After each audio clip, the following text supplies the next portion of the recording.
Hello दोस्तों, स्वागत है आपका ब्रह्मा से क्लासेस में। दोस्तों आज हम बताने वाले हैं आपको आपको आपका जो है देख कर ही आपको वीडियो को पता चल गया दोस्तों कि बीपीएससी का हमें दोस्तों ये क्वेश्चन जो प्रीवियस को पूछा गया दोस्तों, ये टॉप 20 क्वेश्चन ये दोस्तों आप लोग के लिए, ठीक है दोस्तों। अब दोस्तों ये हम इस पर थोड़ा सा डिस्कस करने वाले हैं पूरे विस्तार से। दोस्तों आप ये विस्तार से बताइएगा दोस्तों कि आपका कितना नंबर आता है दोस्तों। दोस्तों ये हमारा मकसद दोस्तों 20 क्वेश्चन से आप ये नहीं सिर्फ 20 क्वेश्चन याद रखें, लगभग दोस्तों 20 से आपका 300 क्वेश्चन आप सीधे याद कर रख सकते हैं, ठीक है दोस्तों। तो चलिए हम अपने क्वेश्चन की शुरुआत करते हैं। दोस्तों आज का हमारा पहला क्वेश्चन है कि नीति आयोग के सीईओ कौन हैं। दोस्तों नीति आयोग का जब नाम आया दोस्तों आपको पता होगा नीति आयोग हमारा, इसका सबसे पहले नीति आयोग के अभी सीईओ दोस्तों हमारे अमिताभ कांत जी हैं। दोस्तों अमिताभ कांत ये आखिर हमारे सीईओ हैं नीति आयोग का। दोस्तों पहले पूछेगा ये, इसका हम चलते हैं डिटेल से आखिर नीति आयोग होता क्या है। दोस्तों ये देखिए आप लोगों को पता होगा हमारा ये वो योजना आयोग का आप लोग नाम सुने होंगे। तो योजना आयोग से पहले हमारा नाम जाना जाता था, इसका स्थापना मार्च 1950 में किया गया था। दोस्तों जब मोदी जी का शासन आया दोस्तों हमारा 2014 में दोस्तों, तो इन्होंने अपना इनका जो नाम बदल कर क्या कर दिया, चेंज कर दिया। योजना आयोग जो इसी हमारे 5 ईयर प्लान जो आता था इसी के अंतर्गत आता था, ठीक है। अब योजना आयोग का नाम बदल कर क्या कर दिया, नीति आयोग कर दिया, ठीक है। तो दोस्तों एक बार आता है नीति का फुल फॉर्म क्या होता है, ठीक है, याद रखिएगा नीति का फुल फॉर्म क्या होता है, national institution transforming for India. इसका स्थापना 1 जनवरी 2015 को मोदी जी के शासनकाल में किया गया। दोस्तों आपसे पूछेगा नीति आयोग का अध्यक्ष कौन होता है, तो हमारे प्रधानमंत्री होता है। दोस्तों अगर प्रधानमंत्री कहीं विदेश वगैरह चला गया तो उसका मीटिंग अरेंज करता है उपाध्यक्ष, जो कि हमारे अभी राजीव कुमार है।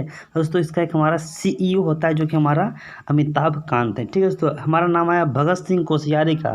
दोस्तों ये भगत सिंह हमारे महाराष्ट्र के राज्यपाल हैं। जगदीप धनखड़ ये पता दोस्तों हमारे पश्चिम बंगाल के राज्यपाल हैं, ठीक है दोस्तों। दोस्तों आपका बीपीएससी दोस्तों ये 5 ऑप्शन में दोस्तों एक ऑप्शन आपको हमेशा मिलेगा, इनमें से कोई नहीं और इनमें से एक से अधिक, ठीक है दोस्तों। दोस्तों ये क्वेश्चन दोस्तों जितना भी क्वेश्चन दोस्तों ये क्वेश्चन प्रीवियस ईयर पूछा हुआ दोस्तों, इस पर हम डिस्कस करने वाले हैं दोस्तों, ठीक है। अगले क्वेश्चन की ओर बढ़ते हैं, ठीक है दोस्तों। अगला क्वेश्चन दोस्तों कि हाल ही में आरबीआई के भारत रिजर्व बैंक के गवर्नर कौन रहे हैं।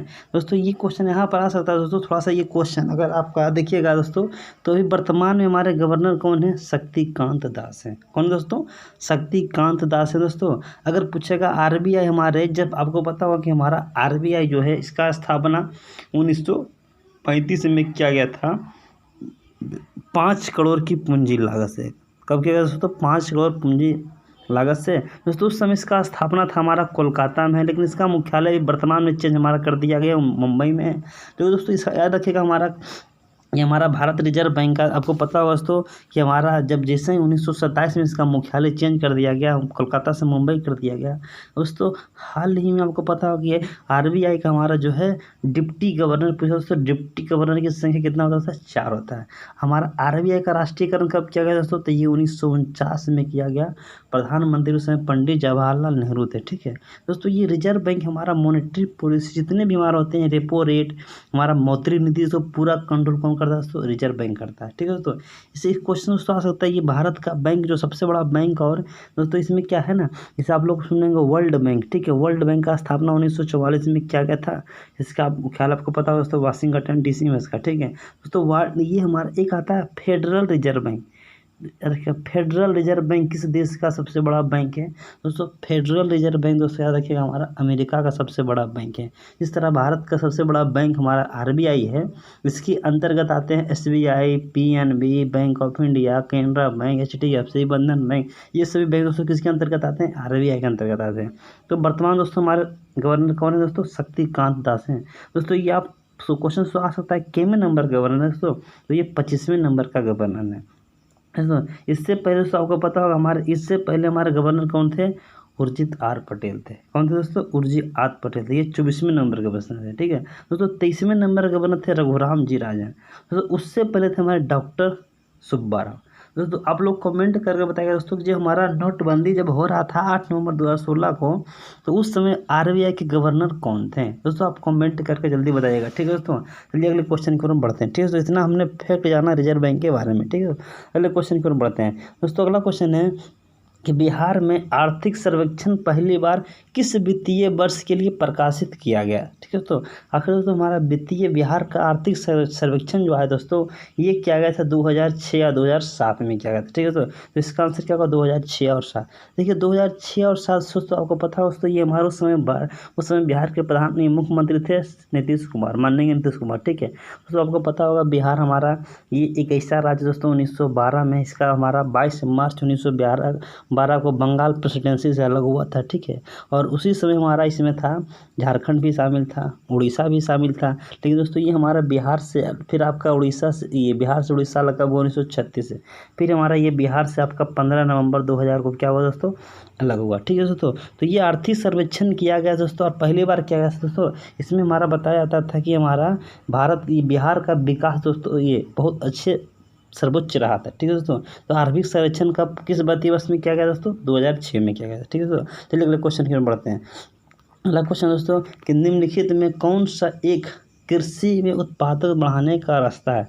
दोस्तों यहाँ पर कह रहा है कृषि। ठीक है, कृषि का उत्पादन बढ़ाने का रास्ता अच्छा है दोस्तों। यहाँ पर समझेंगे कुशल सिंचाई, कुशल में अच्छी सिंचाई होनी चाहिए, गुणवत्ता युक्त होना चाहिए, बीज कीटनाशक का प्रयोग होना चाहिए दोस्तों। यहाँ पर उर्वरक का प्रयोग, और इनमें से एक नहीं इनमें से एक सही दोस्तों। यहाँ पर आपको लग रहा होगा दोस्तों कि उर्वरक का प्रयोग भी करना चाहिए, अच्छा किस्म का आपको कृषि उत्पादन करना है, कुशल सिंचाई भी होना चाहिए दोस्तों। तो इसका आंसर क्या होगा दोस्तों ये हमारा ई वाला होगा। ठीक है, इसमें से एक से भी आपका देगा दोस्तों, इसमें लगभग 2 से 3 ऑप्शन में हिट करा। ठीक है दोस्तों, तो ये हमारा क्या होगा दोस्तों एक आपको नाम सुना दोस्तों कि कृषि के उत्पादन आपको दोस्तों पता होगा, अगर देखा जाए कि हमारा बिहार का ये नहीं भारत का कृषि का उत्पादन का बात कर रहा है। ठीक है दोस्तों, आपको पता होगा दोस्तों भारत एक कृषि प्रधान देश भी है। ठीक है दोस्तों, याद रखिएगा। ठीक है, चलिए अगले क्वेश्चन की ओर बढ़ते हैं।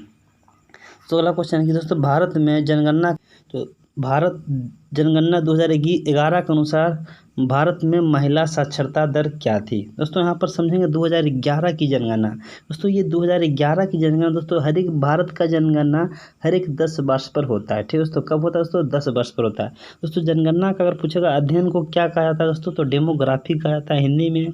आपको पता होगा दोस्तों कि हमारे इसे जनांकिकी भी कहा जाता है। ठीक है, जैसे डेमोलॉजी भी कर सकते हैं। जनसंख्या दोस्तों दिवस हमारा मनाया जाता है 11 जुलाई को मनाया जाता है। ठीक है दोस्तों, कब मनाया जाता है दोस्तों 11 जुलाई को मनाया जाता है। इस बार दोस्तों 2021 में जनगणना होना था, लेकिन कोविड-19 की वजह दोस्तों नहीं हो पाया। ठीक है, थोड़ा सा आप देख सकते हैं यहाँ पर पेंडेमिक को लेकर थोड़ा सा ये आगे पीछे हो सकता है। ठीक है दोस्तों, तो हमारा तो पूछ रहा है 2011 का महिला साक्षरता दर दोस्तों। अगर पूछेगा 2011 का साक्षरता दर पूरे भारत में कितना था दोस्तों, ये 74.04 था। ठीक है, तो यहाँ पर पूछ रहा है 2011 का महिला का साक्षरता दर कितना था दोस्तों, तो 65.5% है ये हमारा दोस्तों। बिहार का साक्षरता दर पूछेगा दोस्तों 2011 में दोस्तों हमारा 63% रहा था। ठीक है, तो याद रखिएगा। भारत में पूछेगा सबसे शिक्षित राज्य कौन था, तो ये आपको पता होगा केरल था। सबसे कम शिक्षित दोस्तों हमारा बिहार था दोस्तों। केरल का बात आपको पता दोस्तों 94% से 96% क्या था दोस्तों शिक्षित था दोस्तों। आपको पता होगा कि भारत में जनगणना की शुरुआत कब किया गया दोस्तों, तो 1872 में किया गया, जबकि हमारा 10 वर्षीय जनगणना को शुरुआत 1881 में किया गया दोस्तों। इस समय भारत के गवर्नर लॉर्ड मेयो थे, और इस समय भारत के गवर्नर हमारे लॉर्ड रिपन थे। ठीक है, याद रखिए, एक समय मेयो थे, एक समय रिपन थे।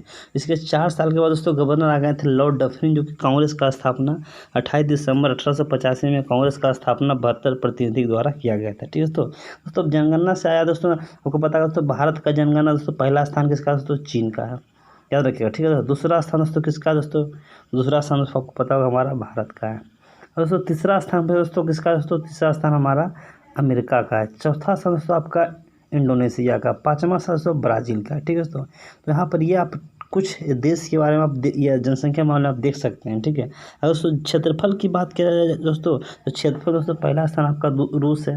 भारत का स्थान क्या है दोस्तों 7वां है। दूसरा स्थान दोस्तों क्षेत्रफल में किसका दोस्तों, कनाडा है। तीसरा स्थान दोस्तों आपको पता होगा कि हमारा चीन है आपका। ठीक है। तो ये हमने 3 बताया।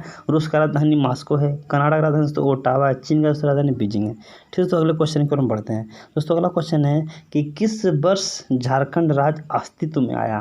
दोस्तों ये बिहार से बहुत इंपॉर्टेंट क्वेश्चन रहेगा। ठीक है दोस्तों, ये हमारा बिहार से दोस्तों अलग हुआ था। ये हमारा इसका आंसर होगा 2000 में। ठीक है दोस्तों, याद आप लोग को याद होगा दोस्तों कि भारत का हमारा ये आपको याद रखिएगा 28वां राज्य बनने वाला झारखंड था। दोस्तों आपको पता होगा दोस्तों, ये हमारा 2000 में 3 राज्य का निर्माण हुआ था। कितना राज्य का दोस्तों? 1 नवंबर को हमारा एक राज्य बना था। आपको पता होगा, याद रखिएगा 1 नवंबर दोस्तों राज्य बना था छत्तीसगढ़। याद रखिएगा 1 नवंबर 2000 को कौन सा राज्य बना दोस्तों? ये हमारा राज्य बना था दोस्तों, याद रखिएगा 26वां राज्य बना था छत्तीसगढ़। दोस्तों 9 नवंबर को ये बना था दोस्तों उत्तराखंड बना था। ठीक है, ये दोस्तों ये उत्तर प्रदेश से कटकर बना था। छत्तीसगढ़ दोस्तों मध्य प्रदेश से कटकर बना था दोस्तों। 15 नवंबर को दोस्तों बना था 2000, 15 नवंबर 2000 को बना था ये झारखंड राज्य बना था। ये बिहार से कटकर बना था। ठीक है दोस्तों 2000 में 3 राज्य का निर्माण हुआ था। ये 26वां राज्य था और ये 27वां राज्य था दोस्तों, और ये आपका 28वां राज्य था। जबकि 29वां राज्य 2 जून 2014 को आंध्र प्रदेश से तेलंगाना कटकर बना था। ठीक है दोस्तों हमने कुछ राज्य के बारे में दोस्तों हम बताते हैं दोस्तों, कुछ राज्य का स्थापना दिवस। ठीक है दोस्तों, जिस तरह पूछेगा दोस्तों हमारा कि बिहार राज्य का स्थापना कब हुआ दोस्तों, तो आपको पता होगा 1912 में स्थापना हुआ। ठीक है, उड़ीसा राज्य का स्थापना कब हुआ दोस्तों, तो 1936 में हुआ। ठीक है दोस्तों, अगर पूछेगा गुजरात और महाराष्ट्र राज्य का स्थापना कब हुआ दोस्तों, तो 1960 में हुआ। भाषा का था दोस्तों पहला राज्य कौन बना दोस्तों, तो 1953 में बना था हमारा जो है आंध्र प्रदेश। गोवा को दोस्तों संपूर्ण पूरी तरह से राज्य का दर्जा कब मिला दोस्तों, तो 1907 में मिला। ठीक है दोस्तों, आपको पता है दोस्तों हमारा मध्य प्रदेश को राज्य का दर्जा कब मिला दोस्तों, तो 1956 में मिला। ठीक है दोस्तों, हमारा ये यूपी को दोस्तों कब मिला दोस्तों, तो ये हमारा 1950 को मिला था। ठीक है दोस्तों इतना राज्य के बारे में हमने बताया। ये दोस्तों अपने पास दोस्तों एक हम बता दें दोस्तों, अपने पास एक कलम कॉपी जरूर रखें दोस्तों, क्योंकि दोस्तों हम लेक्चर में बहुत कुछ को आपको जो है लेक्चर देते दोस्तों, उसको आपको नोट करना बहुत ज़रूरी है। ठीक है दोस्तों, आप उसको नोट कर आप अच्छे से ध्यान में रखें दोस्तों, उसको थोड़ा सा आप रिविज़न भी कर सकते हैं। ठीक है दोस्तों, चलिए अगले क्वेश्चन की ओर बढ़ते हैं। अगला क्वेश्चन दोस्तों है कि निम्नलिखित में कौन सा अनुच्छेद पंचायत की गठन के लिए राज्य सरकार को निर्देश देता है। दोस्तों पंचायत का दोस्तों अगर गठन करना है दोस्तों, आखिर ये ग्राम पंचायत का गठन है कहाँ दोस्तों इसका अगर देखा जाए सिंपल से इसका आंसर तो हमारा अनुच्छेद 40 दोस्तों कहता है कि ग्राम पंचायत का गठन आप कर सकते हैं। ठीक है दोस्तों, अब इसका नाम है दोस्तों, तो आप लोग समझ सकते हैं कि हमारा जैसे ही अनुच्छेद 40 है दोस्तों, तो आपको पता होगा दोस्तों अनुच्छेद 40 हमारा जो है 36 से लेकर 51 तक, अनुच्छेद 36 से लेकर 51 तक हमारा भाग 4 में वर्णन किया गया है राज्य के लिए नीति निर्देशक तत्व। याद रखिएगा राज्य के नीति निर्देशक तत्व में कितने अनुच्छेद दोस्तों, 36 से 51 दोस्तों। पूछेगा संविधान के भारत के संविधान में कितने भाग हैं दोस्तों, याद रखिएगा हमारा 22 भाग है। ठीक है दोस्तों, अब 36 से 51 दोस्तों आप इसके बीच अनुच्छेद आता है दोस्तों। इस तरह पूछेगा भारत का जो है कल्याणकारी राज्य का परिभाषा किस में वर्णन किया गया, तो नीति निर्देशक तत्व में। दोस्तों नीति निर्देशक तत्व कहाँ से लिया गया दोस्तों, तो आयरलैंड से लिया गया है। दोस्तों हमारा संविधान जो है बहुत सारे देश से कॉपी और पेस्ट किया गया है दोस्तों, समझ सकते हैं। जिस तरह आपको किसी का जॉब लगता है दोस्तों, तो उसका कॉपी करने में हम लोग लग जाते हैं, उसी प्रकार भारत जो है हमारा जिस अमेरिका से मौलिक अधिकार को लिया है। राष्ट्रपति का पद अमेरिका से लिया गया है। ठीक है, उपराष्ट्रपति का पद अमेरिका से लिया गया है। ब्रिटेन का भारत का प्रधानमंत्री का पद ब्रिटेन से लिया गया है। आपातकालीन जर्मनी से लिया गया दोस्तों। तो ये सब हमारा जो फैक्ट ये हमारा कहाँ से लिया गया दोस्तों, ये सब फैक्ट हमारा कॉपी पेस्ट कहाँ से किया गया, तो हमारा दूसरे देश से भी किया गया दोस्तों। तो हमारा कुछ आया दोस्तों, इसको समझ सकते हैं कि हमारा अनुच्छेद 40 में क्या वो ग्राम पंचायत का गठन। दोस्तों आपको पता दोस्तों 48 पर दोस्तों हमारे दुधारू पशु पर रोक करने का प्रावधान ये पशुपालन का गठन करने के लिए कौन अनुच्छेद बताता है दोस्तों, 48 बताता है। दोस्तों 47 दोस्तों याद रखिएगा शराबबंदी। दोस्तों किसी राज्य को स्वच्छ और कल्याणकारी बनाने के लिए धूम्रपान निषेध कर सकते हैं। दोस्तों आपको पता होगा कि भारत में जो है 2 राज्य में अभी तक शराबबंदी किया गया दोस्तों। पहला राज्य हमारा गुजरात में शराबबंदी किया गया है, दूसरा राज्य दोस्तों बिहार में शराबबंदी किया गया। ठीक है, नीतीश कुमार द्वारा बिहार में शराबबंदी पूरी तरह करवाया गया था। ठीक है दोस्तों, अनुच्छेद आपको पता होगा कि अंतर्राष्ट्रीय सीमा समझौता कितना अनुच्छेद दोस्तों 51 है। दोस्तों जैसे अनुच्छेद 51 का आ जाएगा दोस्तों, तो समझ जाइए वो हमारा मौलिक कर्तव्य से संबंधित ये बात बताता है। ठीक है दोस्तों, चलिए दोस्तों हमने इतना क्वेश्चन 7 के बारे में दोस्तों अनुच्छेद के बारे में हमने बताया। ठीक है दोस्तों, अगले क्वेश्चन की ओर बढ़ते हैं। अगला क्वेश्चन दोस्तों कि सर्वोच्च न्यायालय का न्यायाधीश अपना त्यागपत्र किसे लिख कर देगा। ठीक है, सर्वोच्च न्यायालय का जो न्यायाधीश अपना पत्र त्याग कर किसको देगा। ठीक है दोस्तों, यहाँ पर समझ सकते दोस्तों, यहाँ पर सर्वोच्च न्यायालय का दोस्तों मुख्य न्यायाधीश का बात किया है, चाहे अन्य न्यायाधीश दोस्तों, तो ये मुख्य न्यायाधीश का दोस्तों अगर पूछेगा, सुप्रीम कोर्ट के चीफ जस्टिस जो हमारे हैं, अभी आपको पता होगा प्रथम चीफ जस्टिस हमारे हरिलाल जी कानिया थे, तो ये अपना त्यागपत्र राष्ट्रपति को देंगे। ठीक है दोस्तों, याद रखिएगा, राष्ट्रपति को अपना त्यागपत्र देंगे।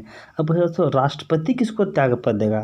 ठीक है, तो राष्ट्रपति दोस्तों याद रखिएगा हमारा वाइस प्रेसिडेंट को देगा, याद रखिएगा। ठीक है, राष्ट्रपति अपना त्यागपत्र किसको देगा दोस्तों, तो उपराष्ट्रपति को देगा। ठीक है, अगर पूछेगा आपसे प्रधानमंत्री अपना त्यागपत्र किसको देगा दोस्तों, तो ये हमारा राष्ट्रपति को देगा। ठीक है, राष्ट्रपति को शपथ ग्रहण कौन दिलाएगा दोस्तों, तो चीफ जस्टिस सुप्रीम कोर्ट के सर्वोच्च न्यायालय के मुख्य न्यायाधीश दिलाएगा। ठीक है दोस्तों, और लोकसभा अध्यक्ष दोस्तों याद रखिएगा, लोकसभा अध्यक्ष का क्या त्यागपत्र होता है दोस्तों, तो लोकसभा का अध्यक्ष का दोस्तों लोकसभा अध्यक्ष के रूप में त्यागपत्र नहीं होता, लेकिन सदस्य के रूप में त्यागपत्र उसका होता है। ठीक है दोस्तों, भारत के महान न्यायवादी दोस्तों, भारत का महान न्यायवादी दोस्तों कहा जाता है, इसे अटॉर्नी जनरल ऑफ इंडिया भी कहा जाता है। ठीक है, जो कि वर्तमान में भी के वेणुगोपाल है। ठीक है, लोकसभा अध्यक्ष हमारे ओम बिरला हैं, प्रधानमंत्री नरेंद्र मोदी हैं, राष्ट्रपति रामनाथ कोविंद। दोस्तों राष्ट्रपति का हमारा रामनाथ कोविंद का जो कार्यकाल है 2017 से लेकर 2022 तक, उनका 22 तक उनका कार्यकाल है, जुलाई 2022 में उनका कार्यकाल समाप्त हो जाएगा। ठीक है दोस्तों, तो ये हमने बताया क्वेश्चन 8 के बारे में इतना डिफरेंस है। ठीक है, तो अगले क्वेश्चन की ओर बढ़ते हैं। अगला क्वेश्चन दोस्तों, बिहार की कितने जिला पटना से सीमा से स्पर्श करते हैं। दोस्तों यहाँ पर ऑप्शन थोड़ा सा उलट पुलट हो गया है, हम समझ सकते हैं। बिहार की राजधानी पटना कितने जिला से सीमा स्पर्श करती है दोस्तों, इसका आंसर होगा दोस्तों 9। क्या होगा दोस्तों, इसका आंसर होगा 9। दोस्तों यहाँ पर आप देख सकते हैं दोस्तों कि बिहार के कितने जिला पटना से सीमा को स्पर्श करते हैं। दोस्तों अगर देखा जाए तो हमने इसका सीधा आंसर दोस्तों 9 लिखा है। ठीक है, आप यहाँ पर समझ सकते दोस्तों, मान लीजिए ये हमारा देश हमारा पटना है। ठीक है, पटना आपको मान लीजिए हमारा सेंटर है, और दोस्तों पटना से आपको पता होगा दोस्तों कि ब्रिज बनाया गया दोस्तों, तो ब्रिज के दोस्तों ये पट्टी हमारा जो हिस्सा है दोस्तों, ये हमारा समस्तीपुर है। ठीक है दोस्तों, कौन हिस्सा है दोस्तों, तो समस्तीपुर जिला हमारा एक हो गया। और दोस्तों अगर उधर देखा जाए तो हमारा उधर जिला है दोस्तों बेगूसराय। ठीक है, यहाँ समझिए दोस्तों, यहाँ पर समझने योग्य बात है। ठीक है, तो बेगूसराय इधर हो गया दोस्तों, समस्तीपुर उधर हो गया। ठीक है दोस्तों, और जैसे ही समस्तीपुर पार कर दोस्तों, तो इधर हमारा आता है वैशाली जिला। ठीक है, कौन जिला दोस्तों, वैशाली। हाजीपुर से पहुँचेगा दोस्तों, ये हम आता है हाजीपुर वैशाली जिला के अंतर्गत आता है। ठीक है, इधर बेगूसराय हो गया। अब दोस्तों हमारा देखा जाए तो इधर आपका दोस्तों इधर होता है सारण जिला, याद रखिएगा। ठीक है, सारण इसी के बगल में होता है दोस्तों आरा जिला। कौन हो दोस्तों, आरा जिला। तो समस्तीपुर जिला, वैशाली जिला, सारण जिला, आरा जिला। दोस्तों इसी को कहीं मिलता है भोजपुर नाम। ठीक है, तो भोजपुर भी कोई दिक्कत नहीं है। ठीक है दोस्तों, इधर दोस्तों हमारा पड़ता है जहानाबाद।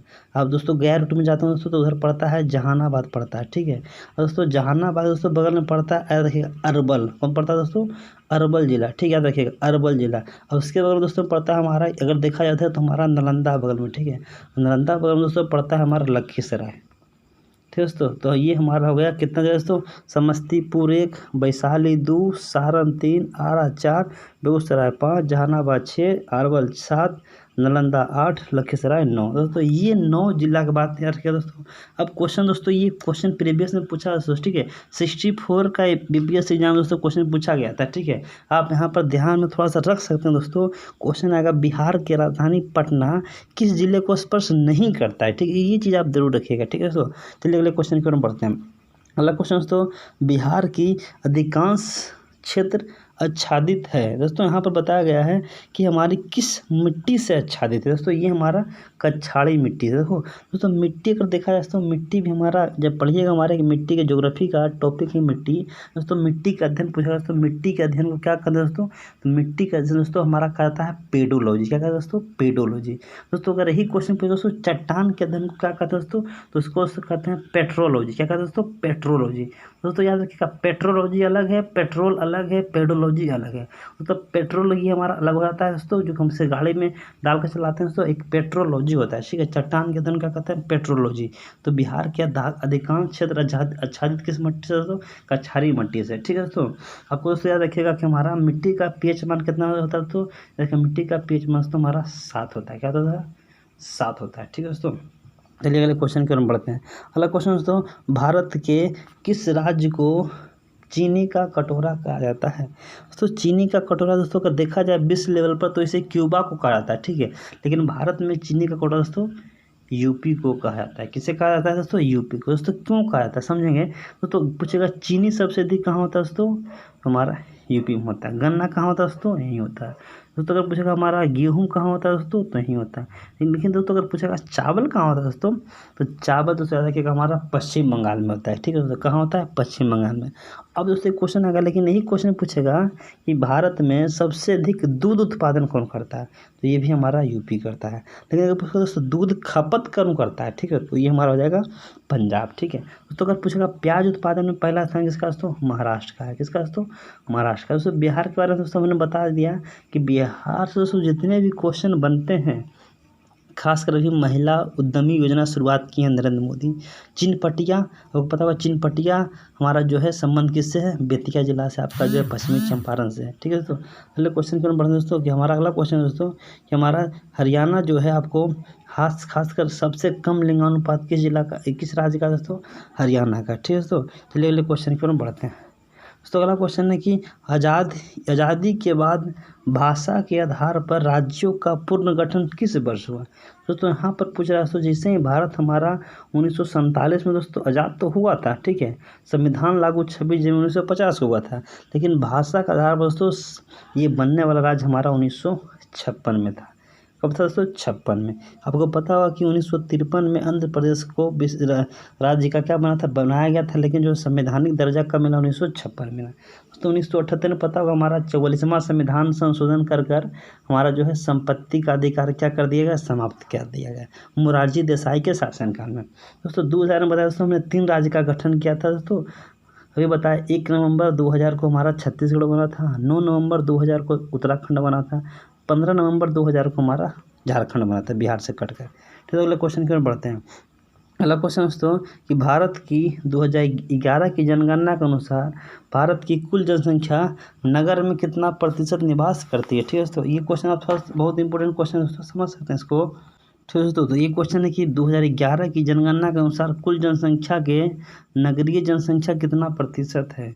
अगर दोस्तों देखा जाए कि भारत में 100% आबादी है दोस्तों, तो हमारा नगर का देखा जाए दोस्तों तो हमारा 68.84% है। ठीक है, अगर ये हमारा हो गया दोस्तों, किसका हो गया दोस्तों? तो ये हमारा हो गया ग्रामीण क्षेत्र का हो गया, जबकि सबसे आपका पूछा कम तो हमारा नगरीय क्षेत्र का। दोस्तों यहाँ पर समझ सकते हैं 68 और प्लस 84 देखा जाए दोस्तों तो ये हमारा ग्रामीण हो गया, जिससे आपको कहते हैं आपको रूरल भी कहा जाता है, रूरल या विलेज। ठीक है, अगर देखा जाए दोस्तों 31 पॉइंट हमारा 202 होता है दोस्तों, तो आपका देखा जाए दोस्तों तो हमारा ये हो जाएगा लगभग आपका ये होगा शहरी या नगरीय। ठीक है, अब दोस्तों ये क्वेश्चन आ सकता है कि 2001 में जनगणना के अनुसार कितना था दोस्तों? तो हमारा शहरी आबादी कितना था? 17.3%, जबकि भारत का साक्षरता दर कितना है दोस्तों? 74.04। ठीक है दोस्तों, आप जितना भी दोस्तों जनगणना से क्वेश्चन याद करिएगा दोस्तों, हाल ही में जनगणना 2011 में हुआ था। अभी 2021 में हमने बताया कि कोरोना की वजह से जनगणना नहीं किया जा रहा दोस्तों। यहाँ पर आप समझ सकते हैं, जितना भी आप क्वेश्चन रटिएगा 2011 के अनुसार ही रटिएगा। ठीक है दोस्तों, अगले क्वेश्चन पर बढ़ते हैं। अगला क्वेश्चन दोस्तों कि संयुक्त राष्ट्र अमेरिका के द्वारा छोड़कर विश्व के निम्न में से कौन सा देश कच्चे तेल का सर्वाधिक उत्पादन करता है? ठीक है दोस्तों, अमेरिका को तो दोस्तों जब छोड़ दिया जाए दोस्तों तो ये हमारा सऊदी अरब करता है। ठीक है दोस्तों, कौन करता है? सऊदी अरब करता है। ठीक है, तो सऊदी अरब का दोस्तों अगर नाम आया दोस्तों तो आप लोग जानते होंगे सऊदी अरब का राजधानी कहाँ दोस्तों? तो रियाद है। हाँ दोस्तों, रियाद है। ठीक है दोस्तों, सऊदी अरब का दोस्तों अभी प्रिंस क्राउन, आपको पता होगा प्रिंस यहाँ के हेड जो होते हैं प्रिंस क्राउन होते हैं। ठीक है, और दोस्तों यहाँ का आपको पता होगा दोस्तों कि पेट्रोल उत्पादन में हमारा सर्वाधिक कच्चे तेल में कौन उत्पादन है? सऊदी अरब। पहला स्थान किसका है? तो अमेरिका का। ठीक है दोस्तों, फिर आपका जो है चीन का नाम आता है। ठीक है दोस्तों, यहाँ पर समझ सकते हैं कि ये किस महाद्वीप में आता है? तो सऊदी अरब आता है दोस्तों। सऊदी अरब दोस्तों हमारा आता है, आपको पता ही होगा, एशिया महाद्वीप के अंतर्गत आता है। ठीक है, तो अगले क्वेश्चन की ओर बढ़ते हैं दोस्तों। वह देश कौन सा है जो रेशम के सबसे बड़े उत्पादक करता है? ठीक है दोस्तों, आप यहाँ पर समझ सकते दोस्तों, रेशम का सबसे बड़ा उत्पादक दोस्तों चीन है। ठीक है दोस्तों, कौन है दोस्तों? चीन है। दोस्तों भारत पूछेगा भारत में क्या है दोस्तों? गेहूं में दोस्तों उत्पादन में दूसरा स्थान है, चावल उत्पादन दोस्तों दूसरा स्थान है, जबकि पहला स्थान किसका दोस्तों? चीन का है दोस्तों। किसका है दोस्तों? एक है आपको दोस्तों ब्राज़ील का पता हो तो ब्राज़ील जो है हमारा यहाँ का कॉफ़ी उत्पादन, कौन है दोस्तों? कॉफ़ी। दोस्तों कॉफ़ी को ही कहा जाता है दोस्तों, आपको पता है दोस्तों, कॉफ़ी को ही कहा जाता है, हिंदी में कहा जाता है कहवा। 70% पूरे हमारा उत्पादन कौन करता है दोस्तों? ब्राज़ील। दोस्तों ब्राज़ील का बंदरगाह है सेंटोस बंदरगाह, ठीक है। कॉफ़ी का वहाँ बहुत बड़ा निर्यात किया जाता है, ठीक है दोस्तों। दोस्तों अमेरिका में दोस्तों सबसे अधिक मक्का का खेती भी होता है, ठीक है दोस्तों। दोस्तों एक क्वेश्चन पूछा गया दोस्तों कि केसर उत्पादन में पहला स्थान किसका है, ठीक है दोस्तों। केसर उत्पादन में पहला स्थान किस देश का है दोस्तों? याद रखिए दोस्तों कि केसर उत्पादन दोस्तों पहला स्थान हमारा ईरान का है, ठीक है। पहला स्थान ईरान का है, जबकि आपसे पूछेगा दूसरा स्थान तो वो स्पेन का है, ठीक है। जबकि यूरेनियम में पूछेगा दोस्तों तो कजाकिस्तान है, ठीक है दोस्तों। अगला क्वेश्चन दोस्तों कि निम्न में से कौन सा द्वीप क्षेत्रफल में सबसे बड़ा है, ठीक है दोस्तों। यहाँ पर दोस्तों आइलैंड का बात किया दोस्तों, तो अगर पूछेगा सबसे बड़ा द्वीप दोस्तों यहाँ पर सिर्फ है आपका बोर्नियो द्वीप, ठीक है दोस्तों। बोर्नियो द्वीप दोस्तों ये हमारा एशिया का सबसे बड़ा द्वीप भी कहा जाता है, लेकिन दोस्तों अगर पूछेगा भारत का सबसे बड़ा द्वीप तो निकोबार, अंडमान निकोबार, ठीक है दोस्तों। अगर विश्व में पूछेगा सबसे बड़ा द्वीप दोस्तों तो आता है ग्रीनलैंड, कौन है दोस्तों? ग्रीनलैंड। दोस्तों ग्रीनलैंड का राजधानी कहाँ दोस्तों? नुक है, कहाँ दोस्तों? तो आपका ग्रीनलैंड का राजधानी कहाँ दोस्तों? नुक है। तो अभी इनमें से जो सबसे बड़ा हमारा द्वीप है दोस्तों कौन है? बोर्नियो द्वीप। दोस्तों बोर्नियो द्वीप पर किस महाद्वीप के अंतर्गत आता है? तो एशिया। दोस्तों एशिया का सबसे बड़ा द्वीप बोर्नियो द्वीप को भी कहा जाता है, ठीक है। तो अगले क्वेश्चन में बढ़ते हैं दोस्तों। अगला क्वेश्चन दोस्तों कि निम्नलिखित में कौन सा मेघालय का पठार का अंश नहीं है? याद रखिए दोस्तों मेघालय के पठार का अंश नहीं है दोस्तों। याद रखिएगा ये गारो पहाड़ी मेघालय का ही है, खासी पहाड़ियाँ मेघालय का है, जयंतिया पहाड़ियाँ मेघालय का है, तो इसका आंसर होगा भुवन पहाड़ियाँ। दोस्तों ये सब क्वेश्चन दोस्तों आपके पास रटने के अलावा दूसरा ऑप्शन है ही नहीं है, ठीक है दोस्तों। जिस तरह पूछे गारो पहाड़ियाँ, खासी पहाड़ियाँ, जयंतिया पहाड़ियाँ, तो ये सब हमारा जो है ये सब दोस्तों भुवन पहाड़ियाँ दोस्तों याद रखिएगा हमारा असम राज्य में, कहाँ दोस्तों? असम राज्य में, ठीक है दोस्तों। अभी असम में आपको दोस्तों पता होगा कि देही पटगई हमारा एक हमारा नया अभ्यारण्य खोजा गया दोस्तों। कहाँ खोजा गया दोस्तों? देही पटगई और रायमोना, ठीक है, ये हमारा असम में खोजा गया, ठीक है। यहाँ के वर्तमान मुख्यमंत्री हेमंत बिश्व शर्मा है। अगला क्वेश्चन को बढ़ते हैं दोस्तों कि 1857 की क्रांति के समय भारत का वायसराय कौन था? दोस्तों ये सब क्वेश्चन बहुत ही इंपॉर्टेंट है दोस्तों। ये हमारा लॉर्ड कैनिंग था, कौन था दोस्तों? कैनिंग था दोस्तों। 1905 में पूछा दोस्तों 1905 में कौन था दोस्तों? याद रखिएगा 1905 में हमारा कर्जन था दोस्तों। लॉर्ड रिपन हमने बताया था, लॉर्ड रिपन जनसंख्या की 10 वर्षीय शुरुआत करने किया लॉर्ड रिपन। लॉर्ड में दोस्तों किया शुरुआत 1872 में किया था, ठीक है दोस्तों। ये हमें जाना दोस्तों ये कुछ गवर्नर के बारे में, ठीक है। तो अगला क्वेश्चन बढ़ते हैं। तो ये क्वेश्चन थोड़ा सा समझ दोस्तों, यहाँ पर थोड़ा सा ये बहुत इंपॉर्टेंट क्वेश्चन दोस्तों। यहाँ पर देखा जाए दोस्तों तो बहुत दोस्तों यहाँ पर बताया जा रहा है प्रमुख संस्थान है और इधर आपके संस्थापक हैं दोस्तों। यहाँ पर दे रहा प्रार्थना समाज की स्थापना किसने किया? दोस्तों आपको पता दोस्तों कि प्रार्थना समाज का संस्थान आत्मा रंग पांडुरंग ने किया, ठीक है दोस्तों। यंग इंडिया का स्थापना दोस्तों, यंग इंडिया का दोस्तों महात्मा गांधी मोहनदास करमचंद गांधी द्वारा किया गया था। लोक हितवादी, याद रखिए वो लोक हितवादी थे गोपाल हरि देशमुख। सत्यशोधक समाज ज्योतिबा फुले। दोस्तों यहाँ पर डी का होगा पहला, ठीक है दोस्तों। डी का पहला, डी में ए दोस्तों है किसी में, तो आपका जो डी का जो अगर देखा जाए दोस्तों तो इसका आंसर क्या होगा दोस्तों? आपका जो एक का हमारा जो है बी दोस्तों। यहाँ पर एक का बी किसी में दोस्तों नहीं है, ठीक है। तो इसका आंसर होगा दोस्तों यहाँ पर समझ सकते हैं ये आपका बी, उसके बाद उसका होगा सी, या पूछा दोस्तों आपका जो है डी, फिर आपका ए। यहाँ पर दोस्तों ये हो गया आपका एक, ये हो गया दो, ये हो गया तीन, दोस्तों। यहाँ पर आप ये आपका जो है ये आपका जो सही है, ठीक है दोस्तों। तो समझ सकते हैं यहाँ पर ये हमारा इस तरह का मिलान किया जाएगा, ठीक है। अगला क्वेश्चन पढ़ते हैं दोस्तों। अगला क्वेश्चन दोस्तों, सरकार के विरोध के असेंबली में बम फेंकते समय भगत सिंह का उम्र क्या था? दोस्तों यहाँ पर हो सकता है दोस्तों कि हमारा इसका आंसर होगा दोस्तों कि इनमें से कोई नहीं, ठीक है, इनमें से कोई नहीं। चौथा ऑप्शन, सरकार के विरोध में भगत सिंह का जो बम फेंक रहे दोस्तों, हमारा जो इन्होंने कहा था बहरो गुंगो सुनो, ठीक है। तो जो बम फेंक रहे दोस्तों उनका उम्र कितना था, ठीक है दोस्तों। तो ये बताया जा रहा दोस्तों कि हमारा 1929 में इन्होंने बम फेंका था, ठीक है। आपको पता होगा 29 वर्ष में इन्होंने बम फेंका दोस्तों। उस समय का पूछ रहा है ये उनका उम्र कितना था, ठीक है दोस्तों। दोस्तों अगर पूछेगा दोस्तों तो ये हमारा 21 वर्ष से थोड़ा ज़्यादा था दोस्तों आखिर हमारे सुखदेव राजगुरु भगत सिंह हमारे दोस्तों 23 मार्च 1931 को शहीद कर दिया गया दोस्तों। कितनी दुर्भाग्य की बात है दोस्तों, जिस दिन जब जब दोस्तों देश का युवा खतरे में दोस्तों, आज पता होगा महात्मा गांधी को याद किया जाता है, हमारे पंडित जवाहरलाल नेहरू को याद किया जाता है, सबको दोस्तों याद किया जाता है, लेकिन हमारे नवयुवक को याद कभी नहीं किया जाता। क्या दोस्तों महात्मा गांधी का फोटो सिर्फ नोट पर ही छपना था कि मान लीजिए अगर क्या सुखदेव राजगुरु भगत सिंह का नहीं छप सकता था? कम से कम एक भी नोट कम से कम आप भगत सिंह का फोटो छापते, या कम से कम आप चंद्रशेखर आज़ाद का फोटो छापते। तो ये किन्हीं का जो है खास कर उतने बड़े शहीद होने वाले राम प्रसाद बिस्मिल हमारे थे, राजेंद्र नाथ नेहरू थे, हमारे बाल गंगाधर तिलक थे, बहुत सारे क्रांतिकारी हमारे भारत में शहीद हुए दोस्तों आज़ाद होने में। ठीक है, तो क्या दोस्तों आपकी राय क्या दोस्तों कमेंट में जरूर बताएगा। ठीक है दोस्तों अगर देखा जाए दोस्तों तो इनका भगत सिंह का दोस्तों हमारा ये नारा दिया करते थे, इनकलाब जिंदाबाद भगत सिंह, इनकलाब जिंदाबाद का नारा किन्होंने दिया था? ये भगत सिंह दिया था। ठीक है, आपको पता होगा दोस्तों इनका जन्म दोस्तों देखिएगा 28 सितंबर 1907 को हुआ था। कब हुआ दोस्तों? 1907, जब हमारा कांग्रेस का प्रथम विभाजन हुआ था तो 1907 में उस समय हमारा इनका जन्म हुआ था। तो लगभग दोस्तों इनका उम्र जो 22 वर्ष के लगभग, मतलब समझिए कि वर्ष थोड़ा सा ज़्यादा था, 21 वर्ष 6 महीना का इनका उम्र हो रहा था। ठीक है दोस्तों हमने दोस्तों ये करंट अफेयर ये सॉरी बीपीएससी का दोस्तों हमने इतना 20 टॉप क्वेश्चन दोस्तों बताया दोस्तों। इसमें आप दोस्तों बता सकते हैं कि इसका ये कितना क्वेश्चन आपका सही गया। ठीक है दोस्तों, और दोस्तों इसका पीडीएफ चाहिए दोस्तों तो लिंक के डिस्क्रिप्शन बॉक्स में दोस्तों डाल दिया गया दोस्तों, वहाँ पर से अपलोड कर सकते हैं। चलिए दोस्तों नई वीडियो में दोस्तों धन्यवाद, आपका दिन शुभ।